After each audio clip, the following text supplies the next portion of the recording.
All right, Shalom, Shalom. Give us 1 second.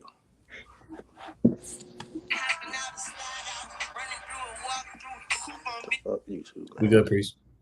All right, bet. All right, Shalom, Shalom. Come on.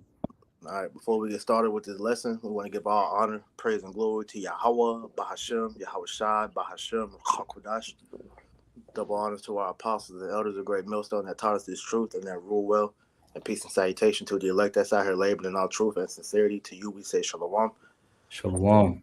All right, this is the brothers from Great Millstone, Charlotte, coming back with another lesson through the spirit and power of Yahweh, Bahashem, Yahweh Shai, Bahashem, Hakwadash.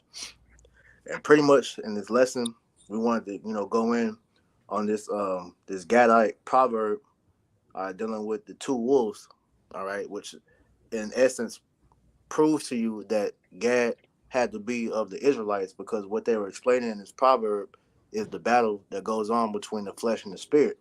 All right, so I'm gonna read this real quick, and then somebody hold Second Esdras chapter 7 verse 57, and then the one about the chains of darkness. All right, so it says, an old Cherokee chief teaching his grandson about life. It says, a fight is going on inside me, he said to the boy. It is a terrible fight, and it is between two wolves. One is evil, he is anger, envy, sorrow, regret, greed, arrogance, self-pity, guilt, resentment, inferiority, lies, false pride, superiority, self-doubt, and ego. The other is good, he is joy, peace, love, hope, serenity, humility, kindness, benevolence, empathy, generosity, truth, compassion, and faith. The same fight is going on inside you and inside every other person too. The grandson then asked his grandfather which wolf will win. The old chief simply replied, the one you feed. All right, and that's pretty much what's going on inside of each and every brother, sister, pretty much everybody. Whether you're in the truth or not, man, we all face that battle between the flesh and the spirit, man. But it's even more present, now that we have been awakened to the spirit of Yahweh Bashim Yahushai, and we're aware of the temptations that Satan will use, to play upon our flesh, man. All right, so like this proverb was saying. All right, what you give your power to ultimately is what's going to, have dominion over you, man. All right. So in this lesson, we pretty much, want to reiterate the fact that, all right, we have to, maintain the spirit, all right, to fight off the flesh, man. Because if you operate in the flesh, you're giving Satan the avenue to get in and, destroy you, man.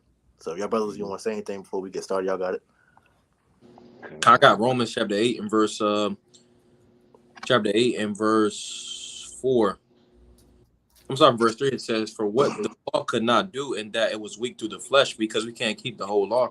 It says, the Most High sending his own son in the likeness of sinful flesh, and for sin condemned sin in the flesh, that the righteousness of the law might be filled in us, who walk not after the flesh, but after the spirit. For they that are after the flesh do mind the things of the flesh. So if you're carnal, you can be carnally minded. You're not going to think in the scriptures. Pretty much you're going to be like a beast, almost like an animal, like doing what you want when you feel like it. It says, but they that are after the spirit, the things of the spirit, for to be carnally minded is death, but to be spiritually minded is life and peace. Spiritually minded, the scriptures say, John chapter 6 and 63, one got to get it, but just quoting it pretty much that the word is the spirit, so to have your mind meditating on these scriptures, alluding to Psalms 1 and 1, blessed is the man that walketh not in the counsel of the ungodly, roughly paraphrasing, the ones that are spiritually minded. So it says, because the carnal mind is enmity against the Most High, for it is not subject to the law of the Most High, neither indeed can it be. So then they that are in the flesh cannot please the Most High. But ye are not in the flesh, but in the spirit, if so be that the spirit of the Most High dwell in you. Now, if any man have not a spirit of Hamashiach, he is none of his. So pretty much we got to, live in the spirit, which pretty much is putting on as the elect and walking in the scriptures. Con. Yeah. You go ahead, Cornwall. Okay. This is 2nd Ezra chapter 7 and verse 57. Then answered he me and said, this is the condition of the battle, which man that is born upon the earth shall fight. right? And the condition of the battle is us being in these chains of darkness, which is called the flesh. All right, this earthly tabernacle, which Satan, has the reins to pretty much, mess with us. Like when you read the book of Job, all right, when Satan made that wager with Yahweh, all right, he pretty much was given, all access to touch Job in pretty much, whatever way that he saw fit. Except, as the first part of the wager, he told him that he couldn't, touch his person. All right, which means that he couldn't actually, touch him physically. So what he did was, went for, his possessions, man. All right, he lost all his cattle. He lost his, his children. All right, he lost everything pretty much, man. Then at the second part of that wager, the Lord actually allowed Satan to touch his person to where Satan afflicted, Job with the boils, had him looking crazy or whatnot, and pretty much all that to make Job curse the Most High, man.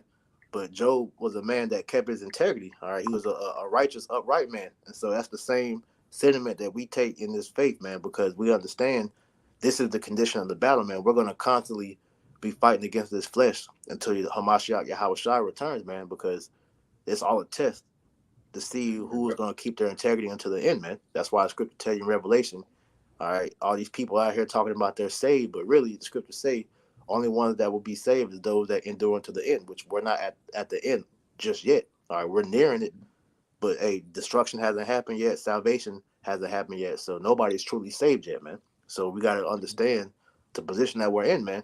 Okay.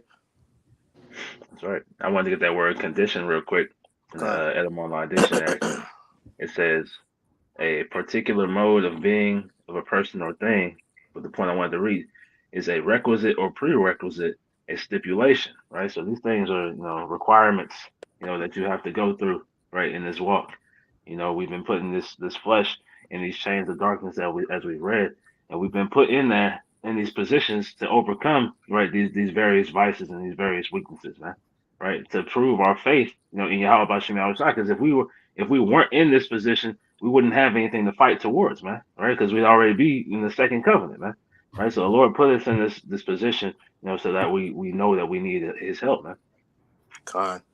Real quick, somebody get 2 Peter chapter 2 verse 4, and then Romans chapter 8 and around the 18th verse. I got Romans 8. Con. Yes, Yeah, Peter. start at 18 and go down to 20. But yeah, get the 2 Peter 2 4 first. 2 Peter chapter 2, verse 4, it reads, For if Yahweh Bashim Yahushai spare, or Salakia, for if Yahweh spare not the angels that sin, but cast them down to hell, and deliver them into chains of darkness, to be reserved unto judgment. Mm-hmm. So it says, if Yahweh Bashim Yahushua did not spare the angels that sin, but cast them down to hell. Now the angels it's talking about is not fallen angels, or like it showed you in that whack ass movie, The Book of Noah, or the whatever it was called, Noah with them stone angels. No, the angels are talking about is us. All right, we are angels as well as the angels that's in the spiritual realm right now, man. So we were cast down to hell, which is here. All right, Babylon.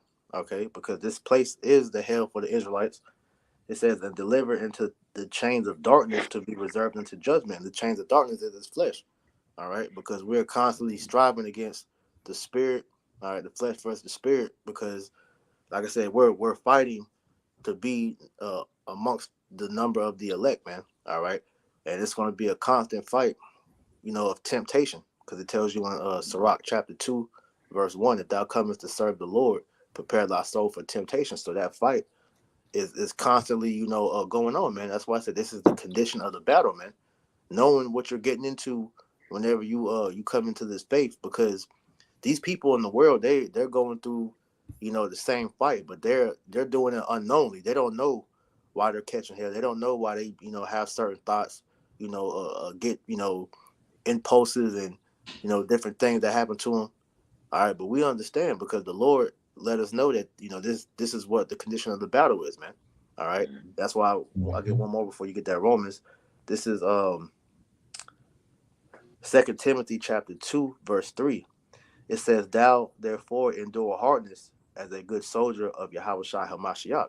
All right, and so that's the whole our whole calling is to pretty much suffer until Yahweh Shai returns, man. Because at the end of the day, Yahushua knows better than any of us because he came in the flesh, man. He went through what we went through and worse. That's why in Hebrews 12 it tells you that we didn't suffer unto blood, man. All right, because Yahushua went up on the cross, man. He was ridiculed, he was spat on, he was stabbed. You know, he suffered the worst punishment that any man on the earth ever faced. Yet he still held his integrity and completed, you know, the task that Yahweh Shai had for him, man. You know. God. Let me get that Romans. Con. This is Romans chapter 8 and verse, you said 18? Con. For I reckon that the sufferings of this present time are not worthy to be compared with the glory which shall be revealed in us. For the earnest expectation of the creature waited for the manifestation of the sons of the Most High. For the creature was made subject to vanity, not willingly, but by the reason of him who hath subjected the same in hope. Right. So back at 18 it says we reckon that the sufferings of this present time are not worthy to be compared with the glory which shall be revealed in us, because we understand that this suffering is temporary. We're not going to always be in this position, man. All right. But we have to go through this, all right, to earn our place in the kingdom of heaven, man. Because nobody is just going to be given their spot, man. Everything is fought for and earned, man. All right. So we understand that what we go through right now, we're not going to be thinking about this when we're in the kingdom. You know, this is going to be an afterthought, but we have to bear this because this is what was written that we had to go through. So it says, for the earnest expectation of the creature waited for the manifestation of the sons of God, because the whole world is waiting for us to take off these chains of darkness and put on that glorious apparel, all right, which is those new bodies that the Lord has saved up for us, man. It says, for the creature was made subject to vanity, not willingly, but by reason of him who hath subjected the same in hope. Right. So we were put in these fleshly bodies for the sole purpose of us learning how to be righteous judges, man. Because one thing that we understand since coming into this knowledge is that to truly be a judge, we had to have full knowledge of good and evil. All right. So we understand that the goodness is already sealed in us, all right, because of the law, statute, commandments. All right. Well, we know that we're going to be fully righteous in the kingdom of heaven, but we had to go through everything, you know, since the fall from Adam all the way up until this point, so that we can fully understand and grasp the whole point of why wickedness should not be exalted in the earth, man. That's right. If y'all brother got anything, y'all go ahead. God. Well, just going back to that Second Peter, right? You know, it talks about those chains of darkness being those bodies, and you go into chains. Chains are something that's used to hold something down, man. You know, so we've been held down, right? So that we know what it's like to not be able to move in the way that you want to move, man. Right? That's why the scriptures go into, you know, that which I don't want to do, I do, but that which I do, I do not, man.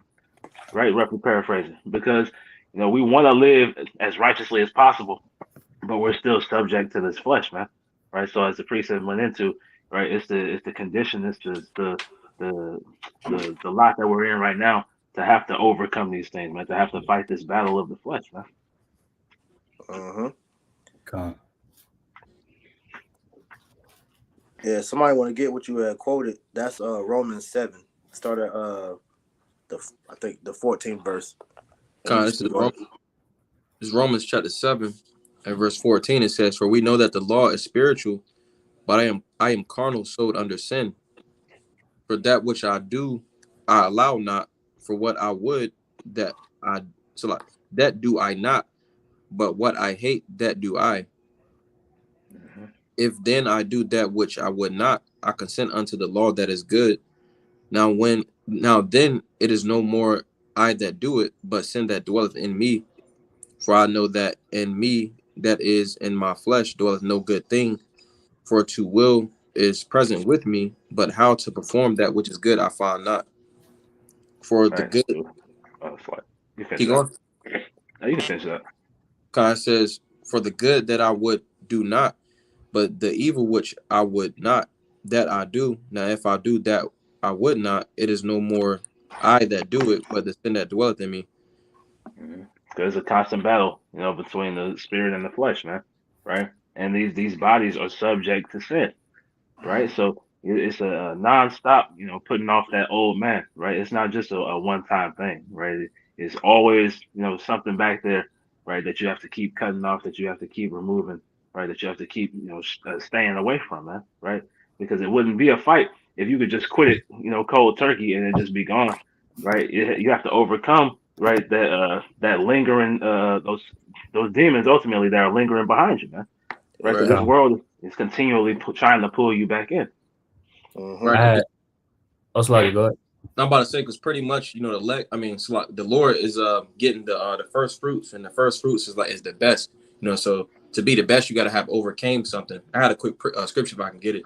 This is Romans chapter 8 and verse 13. It says, For if ye live after the flesh, ye shall die.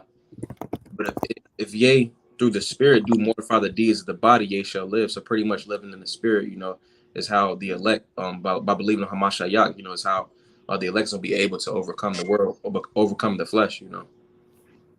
Mm-hmm.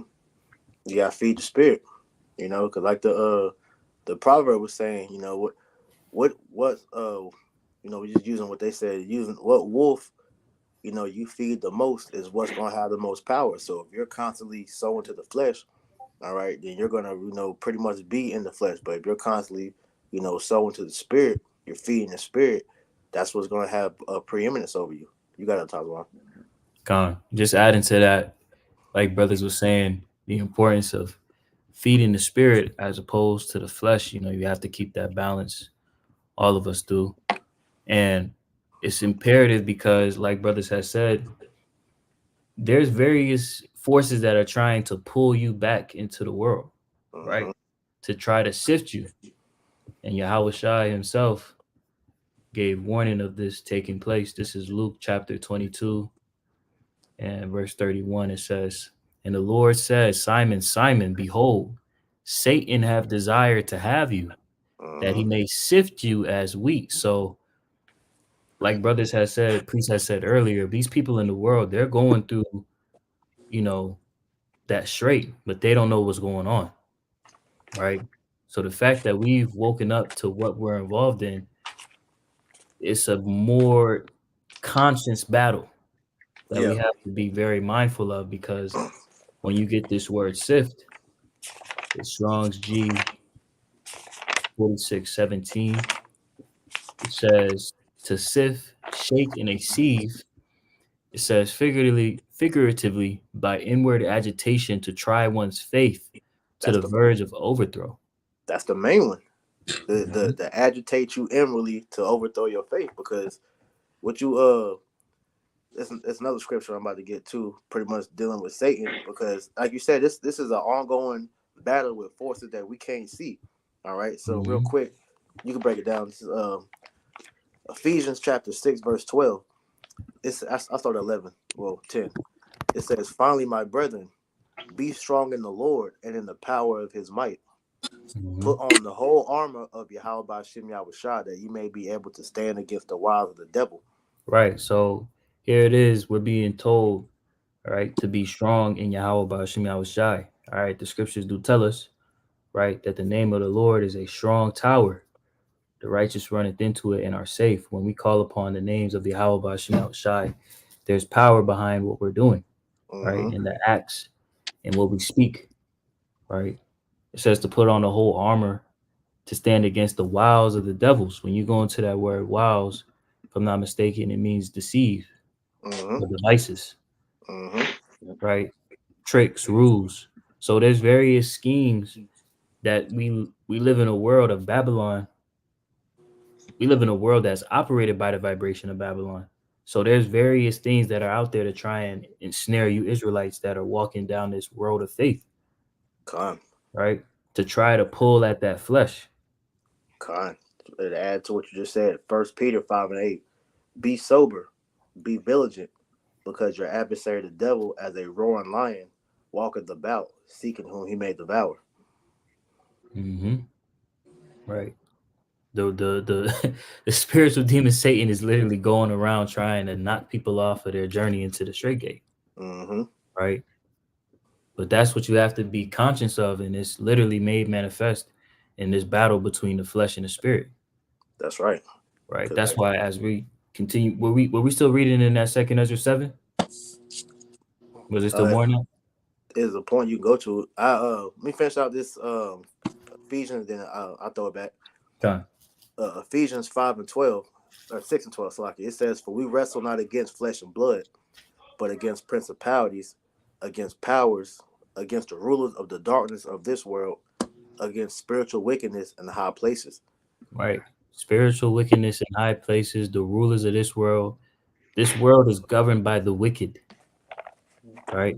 Spiritual wickedness in high places, the angels, the Mm-hmm. left-hand angels in the heavens. That's the battle that we're fighting in is a different type of battle.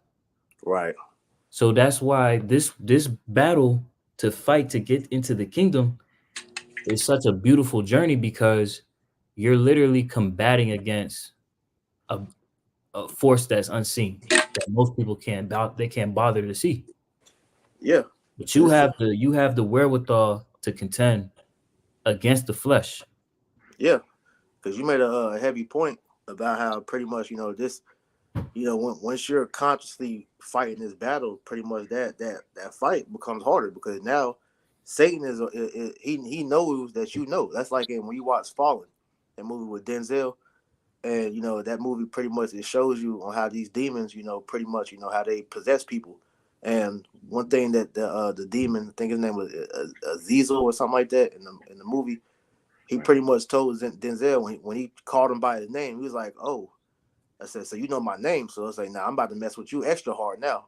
And then the rest of the movie, he was fucking with Denzel all the way up until the end, man. Yep. So that's the same thing that we face in this walk now, because like I said, everybody is going through the same thing. But like I said, we are aware of what's going on. Just as much as we're aware of the left hand demons, we're also aware of the right hand demons who are here to help us, man. All right. So real quick, this is And if I may say, Isaiah. pretty to land back, Go just to ahead. make a point, like bro was saying, the fight, don't really start right until you fight back, right? Exactly. Right. Jake just getting beat up out here, so Satan ain't really fucking with them like that, right? As soon as you swing back, he's like, oh, okay, now, I can turn up, right? Because now he understands that you trying to go against what he's trying to push upon you, man. This nigga Right? think So, he tough. right, exactly. He already got 2/3. Scripture say he wants the elect. Mhm. Yep. Exactly. Come get to the elect. That's his desire. Yep.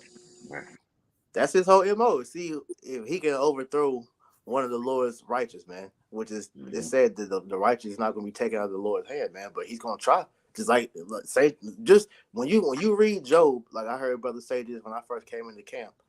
When you read Job, take out his name and put your name, and that whole story literally is our walk, because Satan knew that Job was one of the Lord's, elect, but he still wanted to try him anyway, Mm-hmm. But this is Isaiah 59:15. It says, "Yea, truth faileth, and he that departed from evil maketh himself a prey." And that's exactly what the Tazwam just said, man. Okay, when you become conscious of your walk, and now you're trying to live a righteous lifestyle. Now all these demons that are all throughout Babylon, man, now they're gunning for you because they know that you're woke. That's like in that movie They Live. All right, when Roddy Piper character put them glasses on, and he started to see everything for really what it was. The alien people, they was like, "Oh, we got one that can see now," and that's what these demons say when a brother wakes up. That's why your hell increases, because like Quanwa said, man, hey, when you start fighting back, that's when the true fight begins, man. So it says, "Yea, truth faileth, and he that departed from evil maketh himself a prey. And the Lord saw it, and it displeased him that there was no judgment," because we're getting persecuted for righteousness' sake, and nobody is here to fight our cause, man. Even though we got our fight, or our Redeemer is in the heavens preparing to come back and vindicate us, man. But right here, in our everyday lives, man, we don't have anybody that's truly standing up for our cause, man. All right, that's why people think we're crazy, we're bugged out, brothers that gave up their whole lives for this truth. But ultimately, man, we know it is for a better purpose, because we understand what awaits for us at the end of this thing whenever we, Lord willing, complete this walk, man. That's right. If I may, Quanawal, did you finish out that second Esdras 7? I can go back to it. I got you. I got it right here. What verse? I'm at 58. already. 57. 57, 58. It's second Esdras chapter 7 and verse 57.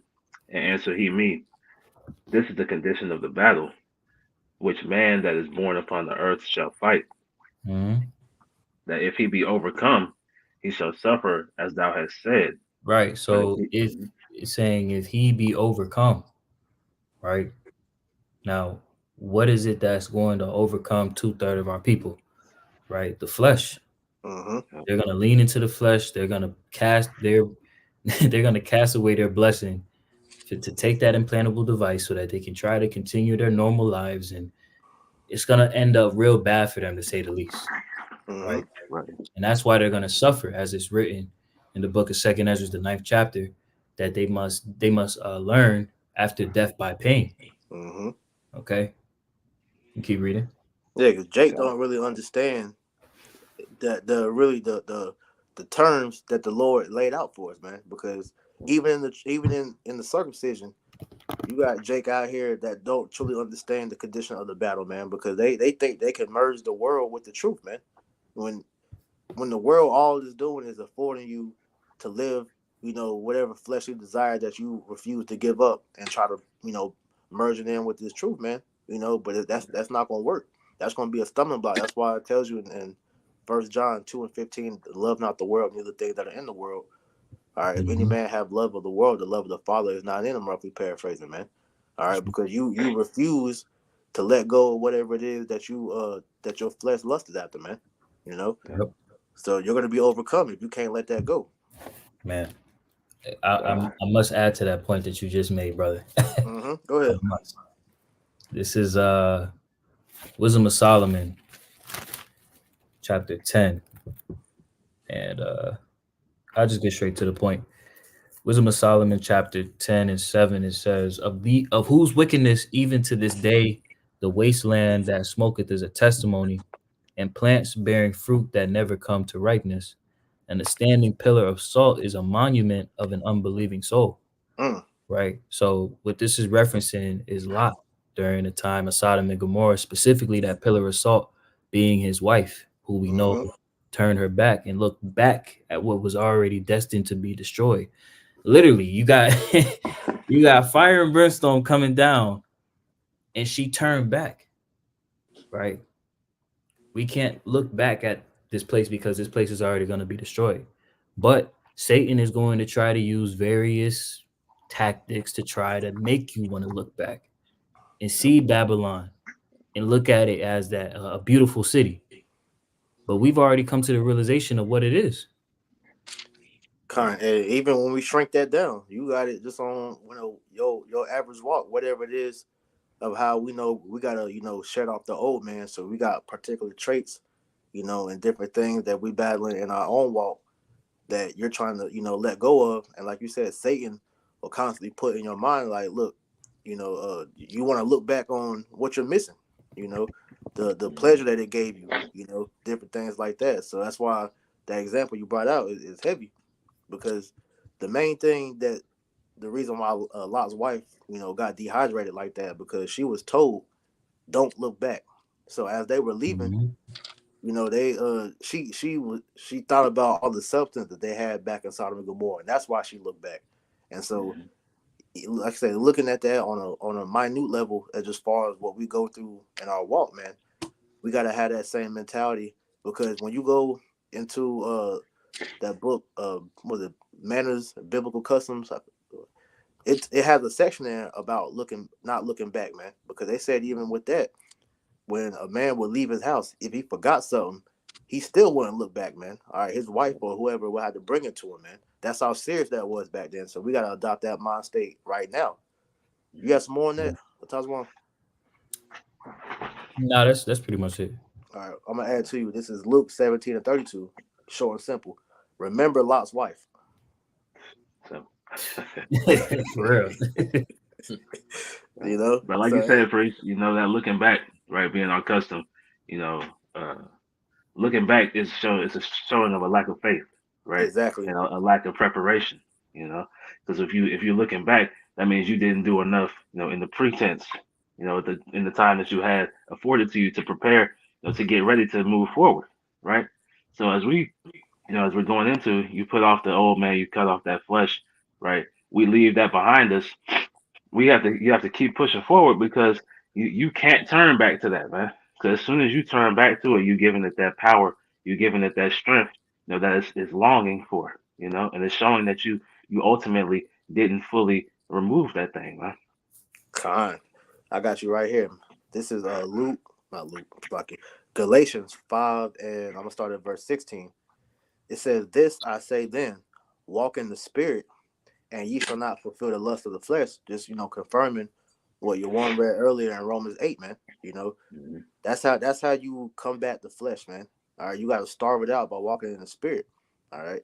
It says, "For the flesh lusteth against the spirit, and the spirit against the flesh, and these are contrary the one to the other, so that you cannot do the thing that you would." Yeah, you can't be in the spirit and still abiding in the things of the flesh, man. You either feed on one or the other, man. Right. So it says, "But if you be led of the spirit, you are not under the law."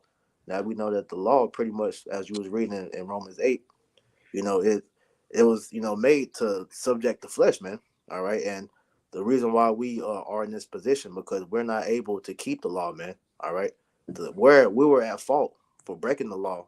All right, and so therefore this is why we die, like it says in Psalms 82 and verse 6. All right, we are gods, but we shall die like men. All right, and we're dying like men because these chains of darkness have a hold over us, man. Yep. Because we can't be in the spirit 100% of the time, man. Hey, you gotta feed the flesh at times too, man. All right, but Right. it's a thing about being disciplined. That's the whole point of when you call yourself a disciple. The root word in disciple is discipline, man. And you gotta discipline yourself, man. All right. If I'm not mistaken, that's what Mashalyim. You said Mashayim? Yeah, that's discipline. That goes into Mashayim is a proverb. This is a proverb. I'll get the word for you though. Yeah, Bible Gashah. No, Ma'azun. Is it Ma'azun? I can't remember it off the top of my head. I'm a- Yeah, if you pull it up real quick. that after that I had two. All right. So yeah, you gotta have discipline, man. So you gotta learn how to discipline your flesh, which is like I said, you feed in the spirit and you starve the flesh out, man.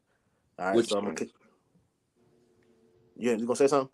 yeah. Pretty much my azanium that goes into to a balance. So I mean, you got to be balanced, if you're gonna be a disciple. But this is the word for discipline. It says mawasar.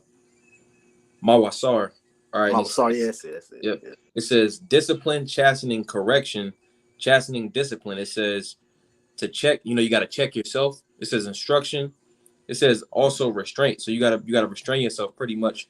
The scriptures say he that gets the victory, roughly paraphrasing, is temperate in all things. Being Yeah. mild, showing temperance. Yep. And to add to what you just said, like I said, you gotta starve the flesh out. So here's an example of displaying discipline. This is the book of Sirach,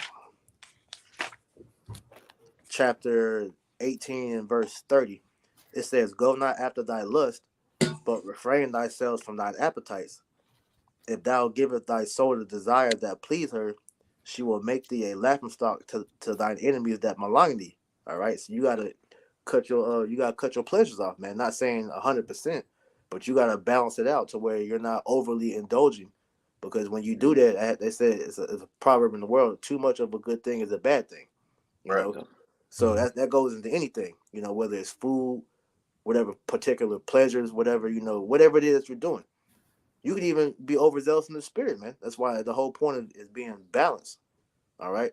But this is dealing with your lust of the flesh, man. All right. So you don't want to, overly indulge in your lust because, like I said, it'll make you a laughing stock to thy enemies because now they have a means to hold over you to cause you to fall. So you can't give Satan any avenue, man. So, I got two. This is Go ahead. Galatians 6 and verse 8. It says, "For he that soweth to his flesh shall of the flesh reap corruption, but he that soweth to the spirit shall of the spirit reap life everlasting." And that's why it says in Micah chapter 2 and verse 10 to arise ye and depart. Because if you look at America, with the whole world right now, it's pretty much feeding the flesh. You Yeah. know, it's pretty much was mentioned in Galatians chapter 5, verse 19, fornication, uncleanness, lasciviousness, idolatry, witchcraft, all of that is out here, so that's why you got to be mindful and arise ye and depart. And get that. This is Micah chapter 2 and verse 10. It says, arise ye and depart. All right, depart spiritually, feed the spirit more. That's essentially how you arise. You stand. It says, Mm-hmm. "For this is not your rest, because it is polluted. It shall destroy you, even with the sword of destruction." Going back to Galatians chapter 6 and verse 8, it says, "For he that soweth to his flesh shall of the flesh reap corruption." So if you feed the flesh all the time, you'll be destroyed. Mm-hmm. That's right. Yeah. Matter of fact, keep read out in verse 9. That's still on point too. Okay. This is Galatians chapter 6 and verse 9. It says, "And let us not be weary in well doing, for in due season we shall reap if we faint not." Right. And going back to that second Ezra 7, man, the one that's gonna get the victory is the one that's sown to the spirit, man. Because if you're constantly, feeding your spirit, which is tapping into Yahweh Bashem Yahushua, man, ultimately you're gonna be given that the wherewithal to be able to endure, man. Because like it was mentioned, you quoted it, but that was mentioned in the parable, all right? Because it said the one wolf, all right, it said he is anger, envy, sorrow, regret, greed, arrogance, self pity, guilt, resentment, inferiority, lies, false pride, superiority, self doubt, and ego.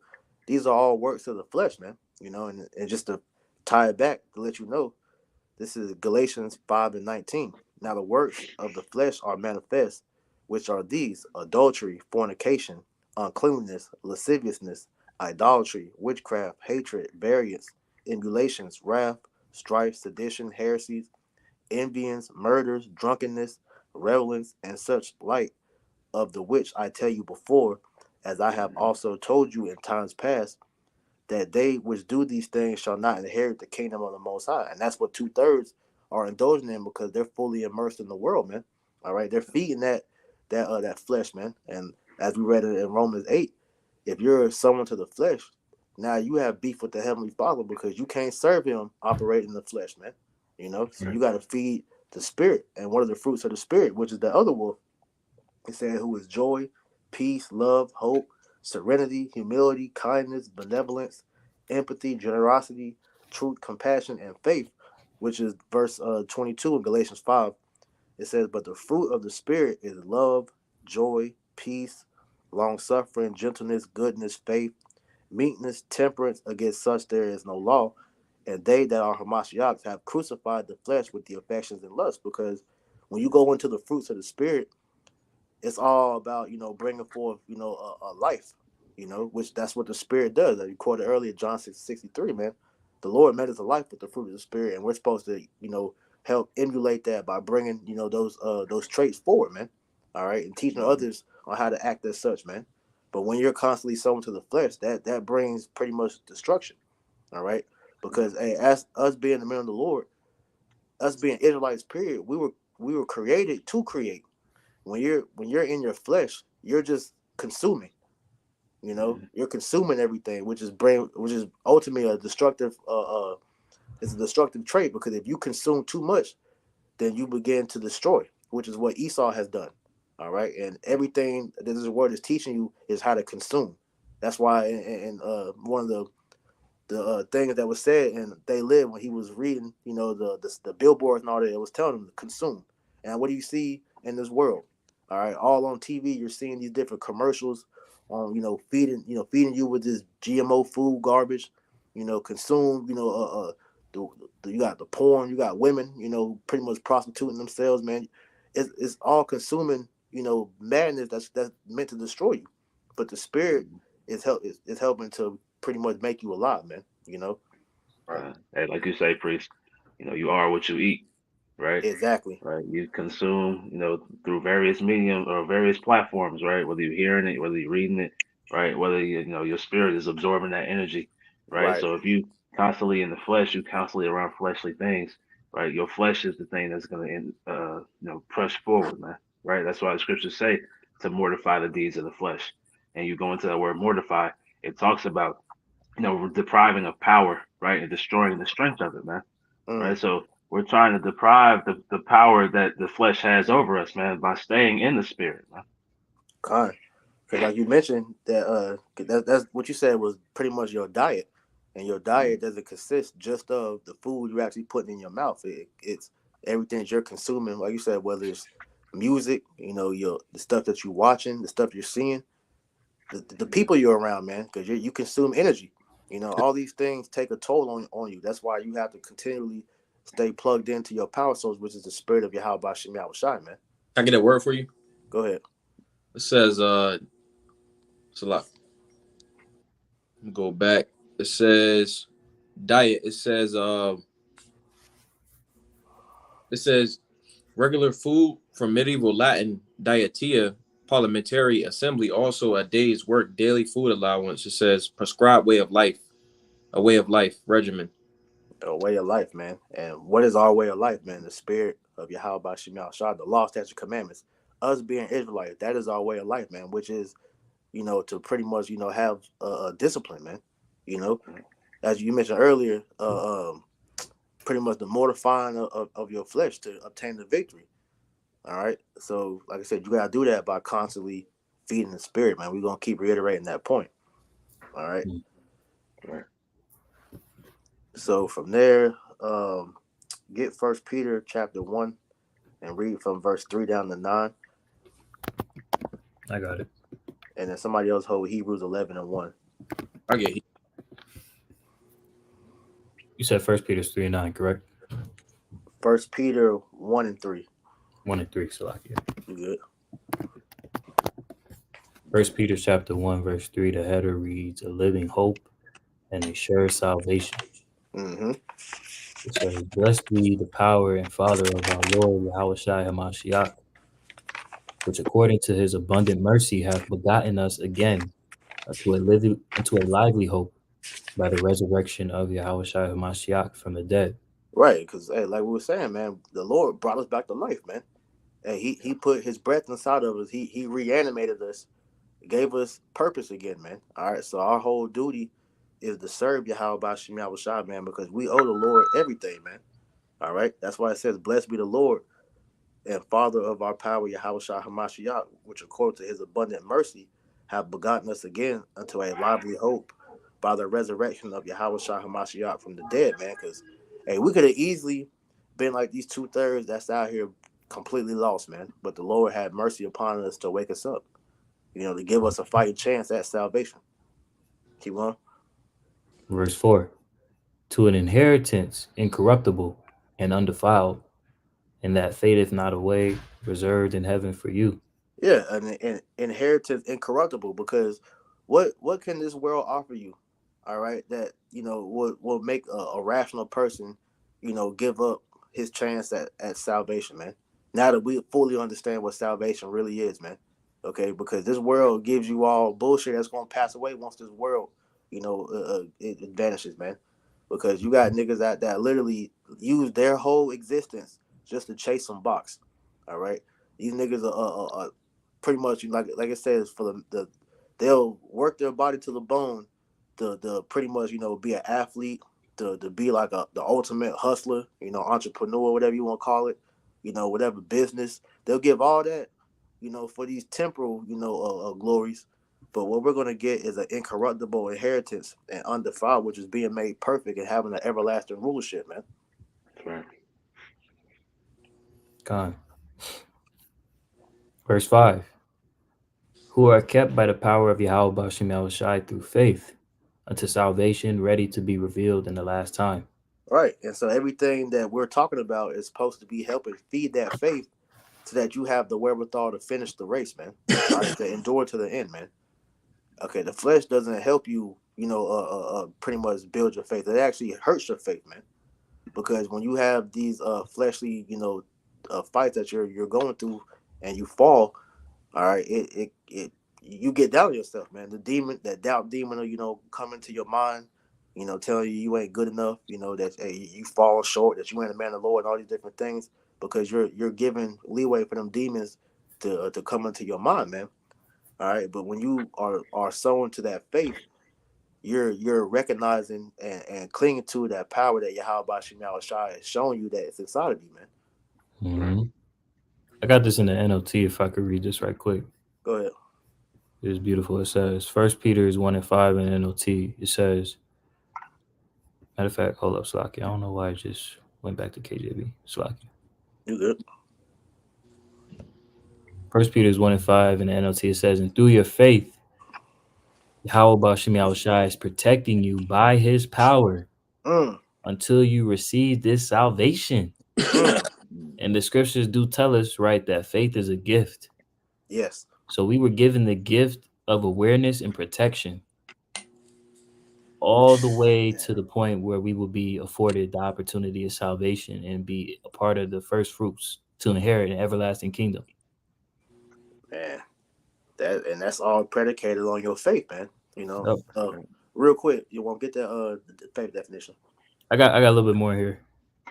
No, we're just going real quick. It's gonna be quick. The Hebrews 11:1, real quick. This is Hebrews Ibarium chapter 11 and verse 1. It says, "Now faith is the substance of things hoped for, the evidence of things not seen." Right. So what you just said, that is the confirmation that we have help, that we have the power to overcome whatever it is that the flesh lusted after, man. They said the scriptures talk about the Lord gave us the Lord pretty much gave us the spirit that we overcame this world already, man. But we got to believe in that by tapping into the spirit. But you got it. Done. 1 Peter 1:5 in the latter says, which is ready to be revealed on the last day for all to see. Mm-hmm. So the kingdom, as it tells us in the book of 2nd Ezra, is already prepared. Yep. Right? We just have to watch. We just have to keep our faith in Yahweh Ba'ashem Yahushai, continue to endure and battle against the flesh so that we can receive salvation, because Yahweh Ba'ashem Yahushai is protecting us through this whole journey. Yeah, and to add to what you said, the crowns are already laid up for the elect too. Yep. We just got to go ahead and fight to earn that, man. Because whoever is meant to earn them crowns at the end, it's already saved for, man. The victory is already written for the elect. We just have to play it out in these bodies, man, which is part of the test, man. This is why Satan is going so hard to try to make brothers fall short, man, because he gets his glory off of making brothers fall out, man. Yep. So we can't give him that satisfaction, and how we don't do that is by constantly running back to Yahweh Ba'ashem Yahushua for everything, man. Because when you pray, you're essentially begging the Lord for help, man. Because we know we don't have the power to overcome Satan or these lower level demons, man. Because these demons still got power over us right now in this flesh, man. Yep. So we need Yahweh Ba'ashem Yahushua, but that faith is what gives you the power to stand up and be like, nah, fuck that. I'm not gonna fall, man. I'm not gonna give up my crown. Like scriptures tell you, man, let no man take that crown. And the most important person that they're talking about is yourself, man. Yep. God, I got a quick one for you, priest. God. It's Romans 13 and verse 14. But put ye on the Lord Yahushua HaMashiach, and make not provision for the flesh to fulfill the lust thereof. Yeah, put on the Lord, man, and don't make provision for the flesh. Don't give Satan an opportunity, all right, to get a victory over you, man. All right, because hey, we know that we're gonna fall sometimes, man. But it's about the what's that saying they got? It's pretty much you lose the battle, but you haven't lost the war or something like that. I forgot exactly how it's worded. That's pretty right. much it's worded. Yeah, okay. So that's the thing, man. Scripture tell you a righteous man falls 7 times, but he get back up. Yeah, for you. Go ahead. This is Moshe, Proverbs 24:16. It says, "For a just man falleth 7 times and riseth up again, but the wicked shall fall into mischief." Yeah, man. So you're gonna continue to get back up because you have faith that the Lord is gonna forgive us, man. Matter of fact, the brother Anwar, in the spirit, man, he sent this to me earlier. I'm gonna read it. He was pretty much saying, as long as we're fighting and recognizing our shortcomings, that will help us continue to constantly work on improving ourselves, man.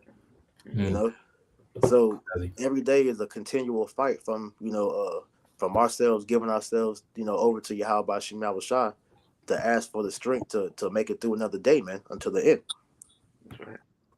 God, I got this word for provisions here in the Free Dictionary.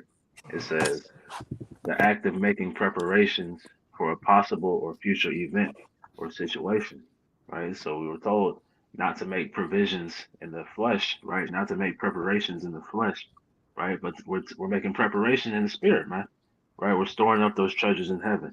And like you may mention, those priests, we're taking each day by day, we're making preparations in the spirit to overcome the flesh, man, because we know our weaknesses, right? So we do things ahead of time in the spirit, to overcome where we know we have shortcomings at, man. Right? That's the beauty of being given this wisdom, knowledge, and understanding is you've been given the foresight, of prophecy, but as well as your day-to-day walk and how you move about the world, man. Yeah, because like we read in Ephesians 6, man, that's a part of you putting the whole armor on, man. The helmet matter of fact, I'm gonna read that real quick, then we'll go back to that Peter.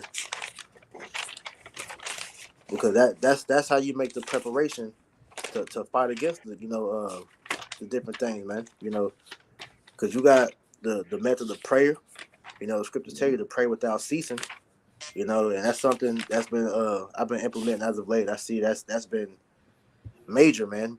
The scripture talk about like King David, for example, him and Daniel, they both prayed multiple times throughout the day, like it said, man, morning, noon, and night, man. You gotta send up them protection prayers, man. Anointing yourself, man. Like I said, you got the body you need to talk to about whatever you're going through. These are different, things, the tools that the Lord has given you to be able to fight, man. So this is Ephesians 6:13. It says, "Wherefore take unto you the whole armor of Yahweh Ba'ashem Yahushua, that ye may be able to withstand in the evil day, and having done all to stand. Stand therefore, having your loins girded about with truth, and having on the breastplate of righteousness, and your feet shod with the preparation of the gospel of peace. Above all, taking the shield of faith, wherewith ye shall be able to quench all the fiery darts of the wicked, and take the helmet of salvation, and the sword of the Spirit, which is the word of Yahweh Ba'ashem Yahushua, praying always with all prayer and supplication in the Spirit, and watching thereunto with all perseverance and supplication for all saints." Now, I was doing some studying on this passage right here. You notice that all these things were given, they're all defense, defense mechanism, except for the sword of the Spirit, which is the word. So the only thing that we have to go on the offensive with is Hebrews 4:12. All right. Like how when Yahushua was being tempted by Satan, what was he doing? He was cutting Satan with the word, man. And so that's how we fight against these demons, man. We can't beat them on our own, so we got to use the scriptures, man, the Spirit. That's all right. So like I said, praying is the major one. Prayer and fasting, and just constantly, building that relationship up with the Lord, man. That's how we, gain that victory at the end, man. But you got it, Cosmo, or whoever had a precept. I didn't have one. All right, you go ahead then. So let me go back to it. 1 Peter chapter 1 and verse 6, it says, "Wherein," back in the KJV, "wherein ye greatly rejoice, though now for a season, if need be, ye are in heaviness through manifold temptation." Right, and we're in that now, but it's going to increase even more. That's what is called Jacob's trouble, man. All right, which is going to lead all the way up into the hour of temptation, which is going to be the ultimate form of temptation to try your integrity, man. But all the way up until that point, it's going to be, manifold temptations taking place, man, causing you. The Lord is going to put you in various situations to see what you're going to do, man. This is why the scriptures tell you to walk with wisdom. All right. God. Hey, because Jacob's trouble is going to be a showcase of our faith, man. You know, it's giving the Lord, it's putting us front and center to show how much you believe in Yahweh Ba'ashem Yahushua, man. And like scriptures tell you, if you don't believe, you won't be defended, man. Right? So the Lord is giving you, ample opportunity, right? And he's going to put you in situations where the only option you have is to believe. And if you don't believe, you're going to fall victim to whatever judgments he has set before, man. But those who do believe, it's going to be shown, who the power is that is protecting them, man. Right, man. This whole time we've been walking with the study guide, man. Like we've been practicing, doing different, pop quizzes or whatnot. But the final exams are going to be, that Jacob's trouble was ultimately that hour of temptation, man. Yep. No, go ahead.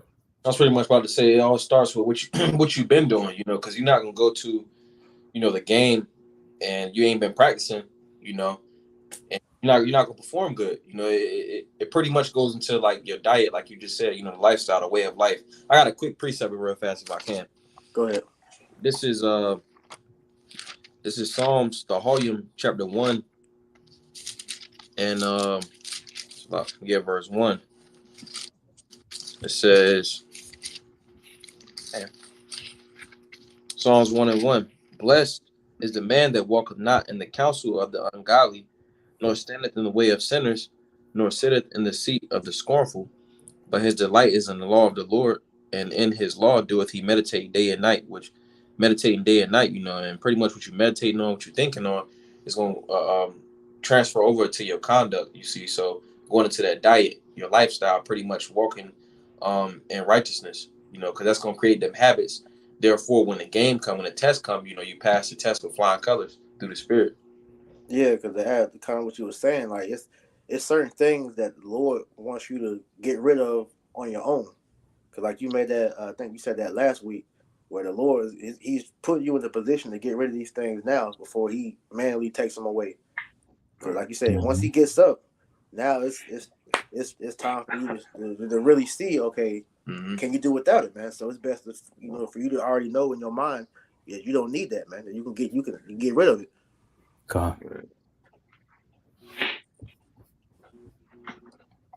Jumping back to like 1 Peter chapter 1 and verse 7, it says that the trial of your faith, being much more precious than of gold that perisheth, though it be tried with fire, might be found unto praise and honor and glory at the appearing of Yahushua HaMashiach.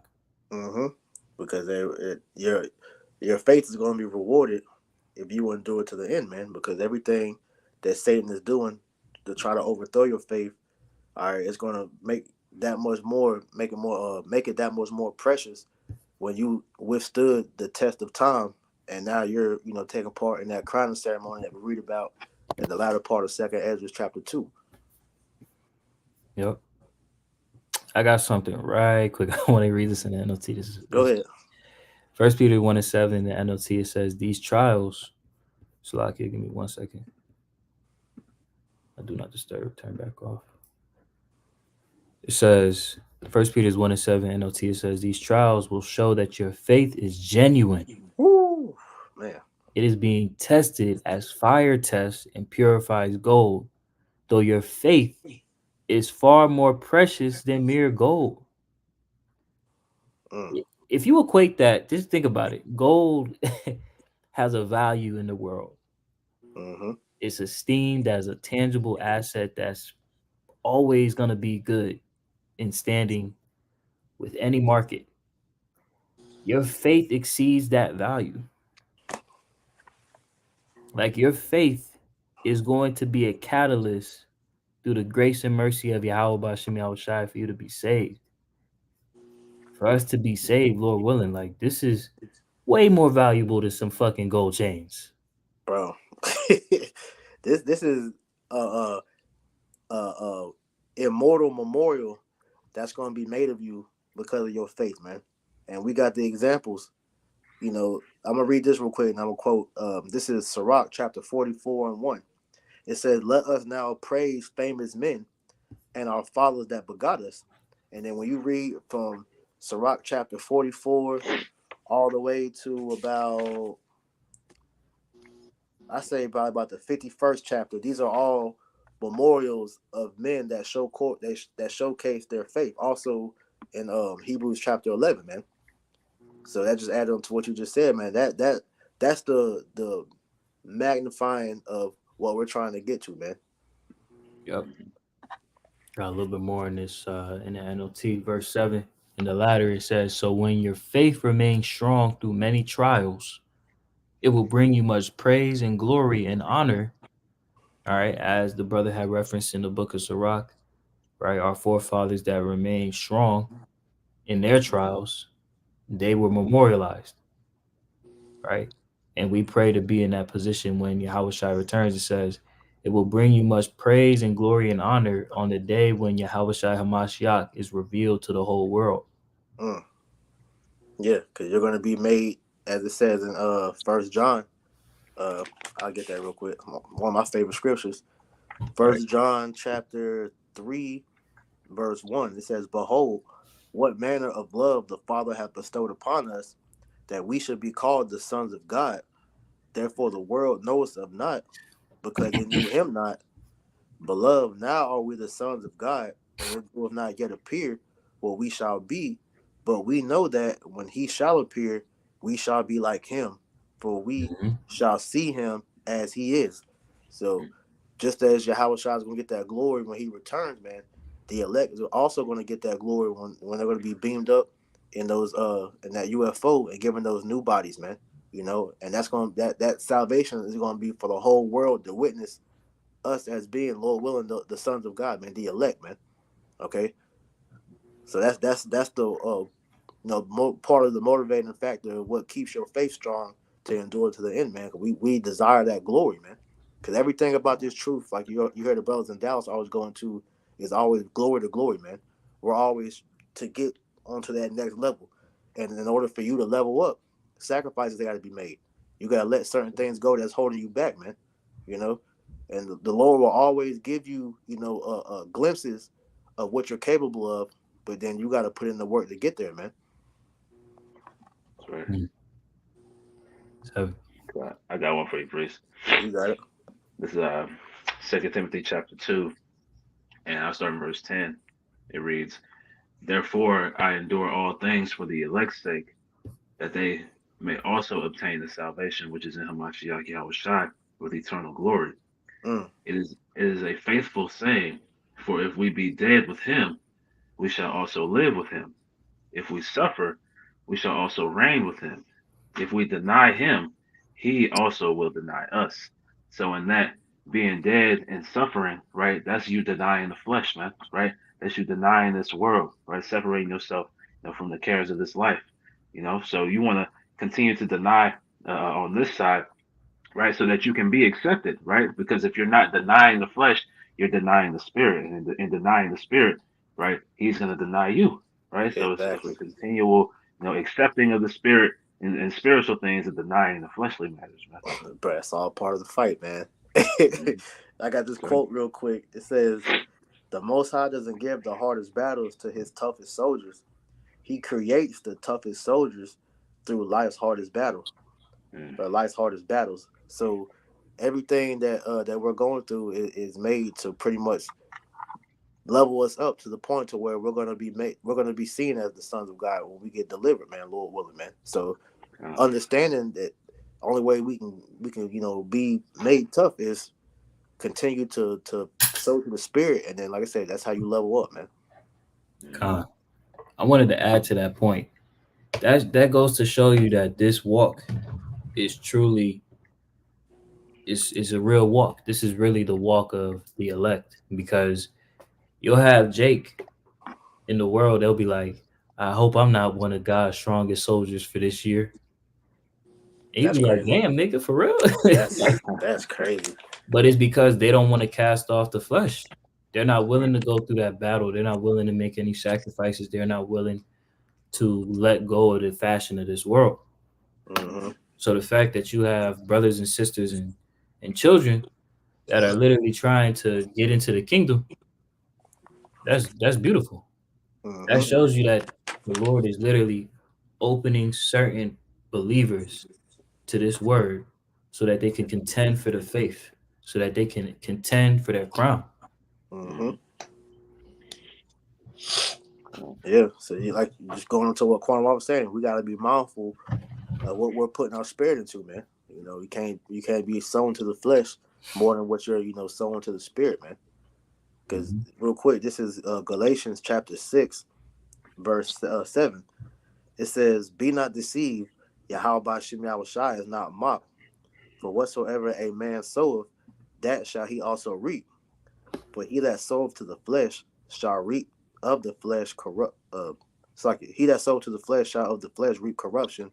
But he that soweth to the spirit shall of the spirit reap life everlasting." So, like you were saying, that balance out, because, like you said, if you're sowing to the flesh, ultimately you're denying the spirit, and vice versa. So, whatever you put your spirit in the most, that's what you're going to reap at the end of the day, man.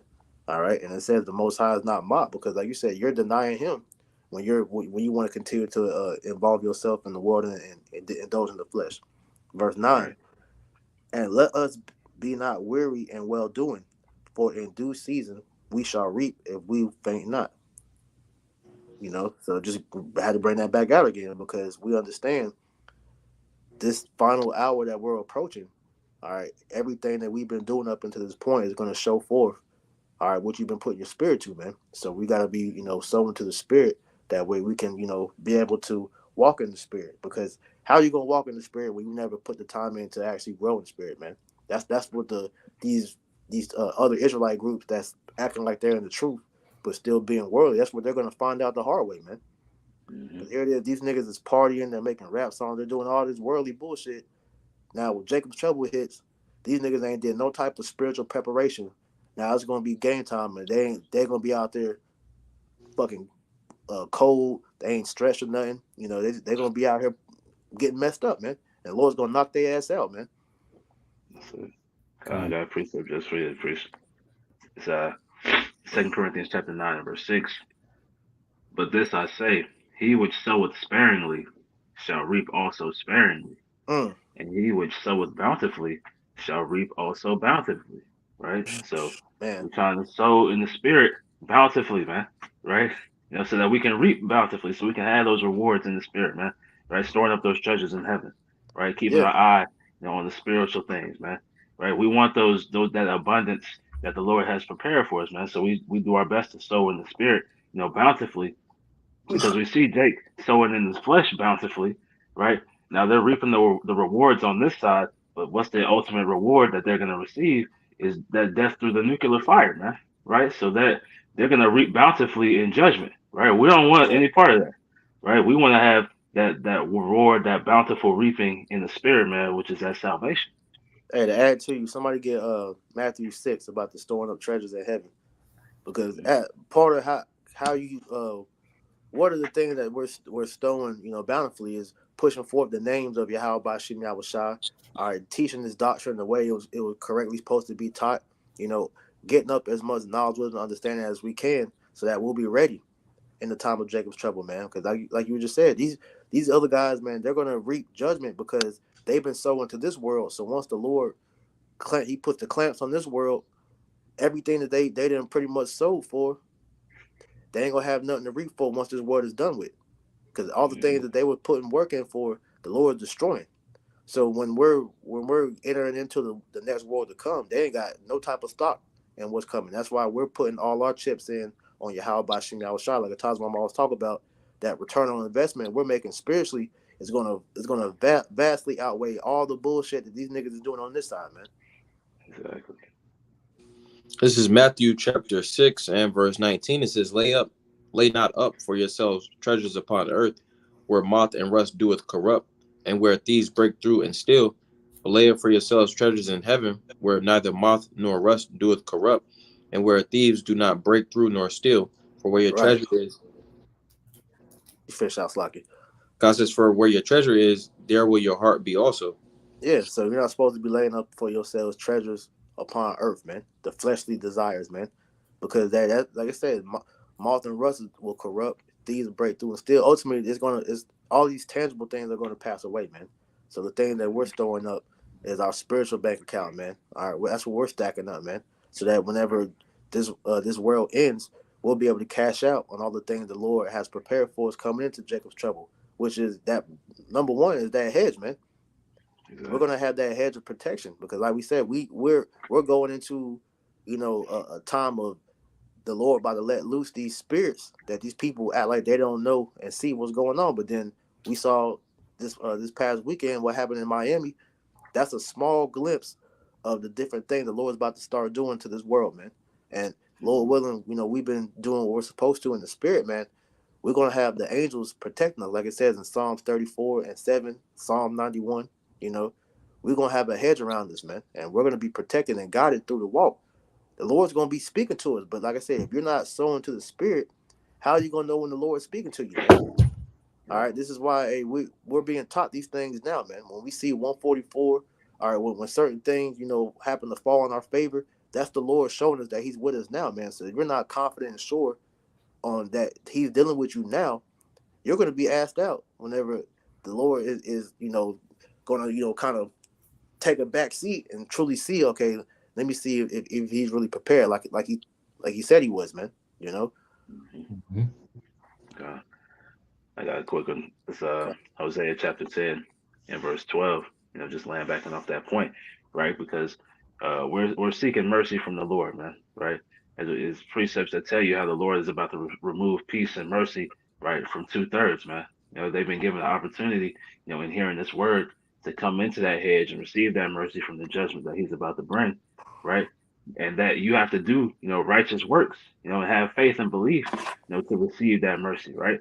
So what we're doing right now, we're storing up those treasures in heaven, and one of those treasures is to have the mercy from the judgment that the Lord is about to bring upon the land, right? But this is Hosea chapter 10 and verse 12. It says, "Sow to yourselves in righteousness, reap in mercy," right? So we sow in righteousness, right? We do the works in righteousness, and we're gonna reap in mercy, man. We're gonna be able to have that bountiful harvest, right? In the mercy and protection of Yahweh Bashem Yahushua.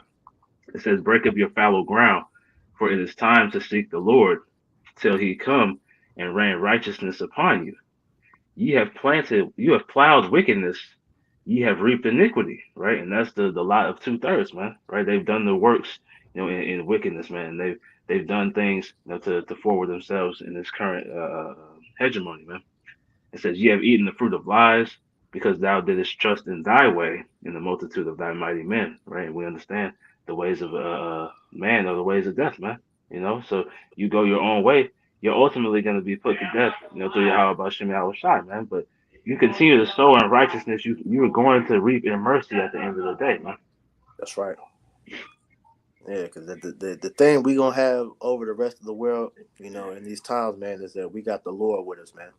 All right. So the main thing that we gotta remember and do throughout this whole walk, leading all the way up to the end, is 2 Corinthians 5:7. It says, "For we walk by faith and not by sight," man. All right. Because the thing that we can't see is more powerful than the things that we can see. So we know the spirit of Yahweh Bashem Yahushua, all right, is more powerful than the things of the flesh, man. And so we want that spiritual protection. We want that spiritual power. We want everything that Yahweh Bashem Yahushua promised us that we can't physically see right now to take place for us when we need it the most, man. Because the thing that you can see with your eyes, man, it's gonna be done away with, man. God. But that was my last one. Unless y'all had anything else. That was it. That's all right. So hey, with that, Lord willing, man, this lesson was edifying. We want to give all honor, praise, and glory to Yahweh, Bahashem, Yahweh Shai, Bahashem, Rakak Wadash. Double honors to our apostles and elders of Great Millstone that taught us this truth and rule well. And peace and salutation to the elect. Until next time, we say Shalom. Shalom. Shalom.